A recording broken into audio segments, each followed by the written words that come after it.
ఈసారి మాకు ఎలా అయినా వారసుడే కావాలని మెగా ఫ్యామిలీ మొండి పట్టుదల పట్టింది. ఇక లావణ్య త్రిపాఠిని కోడలిగా చేసుకోవటానికి చాలా కండిషన్స్ పెట్టారట మెగా ఫ్యామిలీ. ఆ తరువాత లావణ్యను సినీ సెలబ్రిటీ నుండి మెగా కోడలిగా మార్చారు. అయితే వాటన్నిటికీ ఒప్పుకొని మెగా ఫ్యామిలీకి తగ్గ కోడలిగా పేరుని సంపాదించుకుంది లావణ్య. పెళ్లైన తరువాత ఒకవైపు ఫ్యామిలీని, మరోవైపు సినిమాలను బ్యాలెన్స్ చేసింది.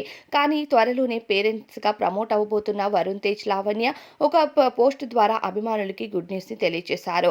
ఇలా గర్భవతిగా ఉన్న సమయంలో కూడా మెగా ఫ్యామిలీ ఆమెకు చాలా కండిషన్స్ పెడుతున్నట్టు వార్తలు బయటకు వస్తున్నాయి. అయితే మెగా ఫ్యామిలీ చాలా ఏళ్లుగా వారసుడి కోసం ఎదురుచూస్తున్నారు. ఉపాసన కొనిదెలకు కూడా పండంటి ఆడబిడ్డ పుట్టడంతో ఈసారి లావణ్య అయిన మగబిడ్డకు జన్మనివ్వాలని చాలా క్యూరియాసిటీతో ఎదురుచూస్తుంది మెగా ఫ్యామిలీ.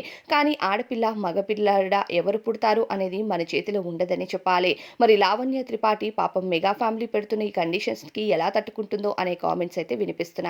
మరి మెగా ఫ్యామిలీలో ఈసారి వారసుడు వస్తారంటారా? కామెంట్స్ చెప్పండి.